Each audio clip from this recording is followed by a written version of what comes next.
Buenos días, buenas tardes, buenas noches. Nosotros vamos a hablarles sobre Roland Barthes y la teoría semiológica. Bueno, para comenzar vamos a hablar un poco acerca de Roland Barthes. Él nació el 12 de noviembre de 1915 en Cherburgo y fue educado por su madre y por sus abuelos paternos luego de la muerte de este en una guerra naval.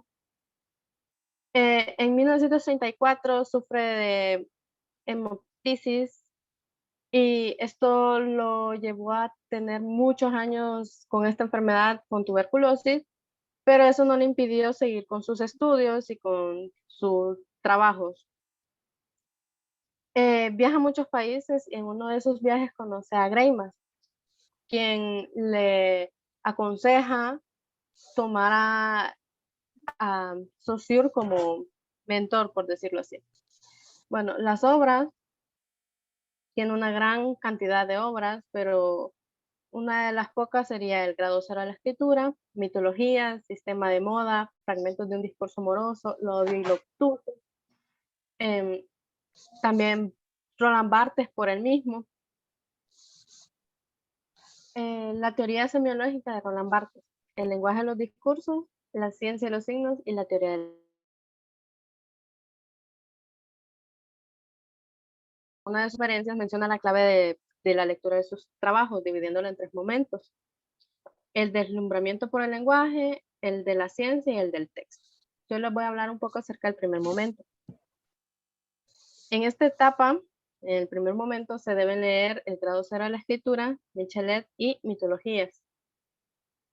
Eh, lo que estas obras tienen en común es el estudio del discurso en diferentes áreas de la humanidad. Lo no natural, en una forma del habla del mito. En este punto, Barthes habla del mito y se enfoca directamente en lo no natural. Menciona que lo natural o los objetos del mundo pierden su naturalidad cuando se representan por diferentes ámbitos, ya sea el habla o la fotografía. Las formas retóricas del mito. Aquí nos presentan el metalenguaje y nos presentan las figuras retóricas del mito, como ser la vacuna, tautología, nihilismo y la verificación y simplificación. Bien, ahora los dejo con mi compañera Aurora. Buenas, compañeros. Yo voy a continuar con el segundo momento. Como bien lo había dicho la compañera Angie, son tres momentos. En el momento que yo les voy a hablar es de la ciencia o de la cientificidad, o sea, la constitución de la semiología. En este momento, este proyecto se da todo el resultado, los elementos de la semiología, el cual se publica en 1964 en la revista Communication. En este momento, como bien lo dice, constitución de la semiología, ahí nos va a hablar todo acerca de todo el trámite que hace PAR para, para llegar a explicar toda la semiología.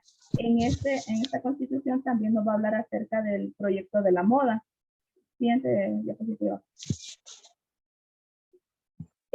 Aquí en el sistema de la moda, el método es criticado por la crítica francesa, ya que ellos dicen que es muy austero y que no tiene nada que ver acerca de todo lo que es la semiótica, lo que la semiótica lingüística presentó en aquel entonces.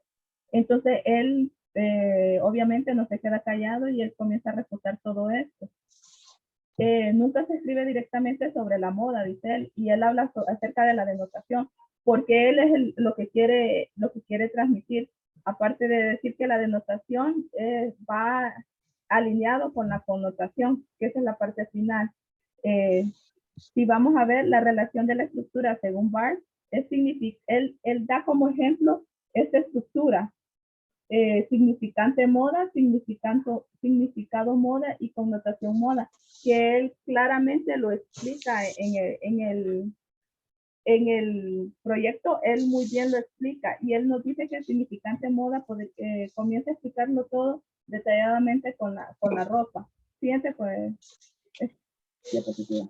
La impronta sausariana es una extrapolación de Barthes. En esta impronta sausariana, él utiliza parte de lo que dice Saussure y es algo que constata Barthes partiendo del sistema y llevándolo a la historia. O sea, la diacronía sausariana. Aquí se constata la oposición binaria para la falda, que siempre se resuelve la dicotomía larga y corta. Recordemos que él ahí ya está agarrando parte del proyecto de la moda, ¿verdad? Siguiente diapositiva. Las fuentes no sausarianas utilizan la palabra código, el signo, la sustancia de la expresión, la denotación y la connotación y la retórica de la imagen. En esta parte él comienza a explicar parte del código, cómo es que se utiliza en la moda, el signo, cuál es el signo que es en la moda, la sustancia de la expresión y la denotación y connotación. Aquí, Bart quería explicar la parte de la denotación y la connotación porque él dice al final que la denotación ya existía, ¿verdad? Pero lo que él quiere tratar de enseñar es la connotación que se mira acerca de la, ya sea en la moda o ya sea en los anuncios publicitarios que se dan, porque él pone como ejemplo el supermercado y las verduras. En esa parte se mira cuando pone el tomate y los chiles verdes y él hace una explicación total acerca de la bandera italiana. Entonces, esa es la parte en la retórica de la imagen que también va parte de la connotación. Ahora los dejo con mi compañera Isis. Ok, yo les voy a hablar sobre el tercer momento, que es el texto como práctica significante, como lo mencionó la compañera Angie. Se vuelve una estructuración, un volumen de huellas y un trance de desplazamiento. En esta etapa, Barthes pues, considera que el conjunto para estudiar el relato, el texto es el relato mismo, ¿verdad? Y él analiza lo que es la introducción al análisis. Esta etapa pues, es diferente a todas las anteriores por enfocarse en el texto. Y Munin y Luis Prieto consideran que este trabajo de Barthes es impreciso y no tiene rigor. Él toma como base a Greimas, Bremont y Todorov para abandonar la pretensión de la semiología y unirla a la fonología como lo quería hacer anteriormente y centrándose ya ahora pues solamente en el relato como tal. ¿Cómo lo hace? A través de dos estudios, ya es el de primera línea y segunda línea. En primera línea tenemos el análisis estructural del relato como tal, ¿verdad? Donde se basa en el análisis de Todorov y Strass para concluir que los niveles del relato deben integrarse el uno al otro. Estos sonidos pues se integran a la palabra como tal y si no lo haces de esta manera, pues la oración no va a poder producirte ningún sentido. Aquí tenemos que decir que los niveles se tienen que analizar de forma horizontal y vertical. Para la segunda línea, él se enfoca en el placer, el significante, la moral y la lectura de los textos literarios a través de la intertextualidad, una noción clave que marca otros discursos, ¿verdad? En la línea de los textos. Esta intersubjetividad entre el lector y el texto es sustituida ahora por la intertextualidad y tenemos que saber que cada vez que muere el autor, se le permite una licencia ahora para el nacimiento del lector, que pues tiene el derecho de libertad de tomar el texto como él desee, ¿verdad? Esta relación de el sentido de un texto no puede ser más que la pluralidad de sus subsistemas, el texto y el lector. La apertura hacia nuevos rumbos. Él tiene aquí 5 mitos que desmiente de la siguiente forma. En primer lugar, que leer correctamente un texto hay que respetar el sentido que, que le dio el autor.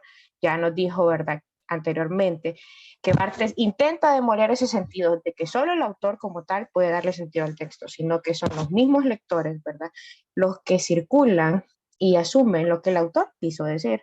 Leer correctamente, sea respetar ese sentido del texto, no es así. Para leer correctamente hay que concentrarse en el texto y no distraerse.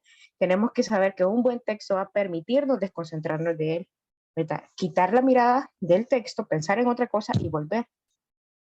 Leer correctamente es respetar palabra por palabra el orden del texto. No es así.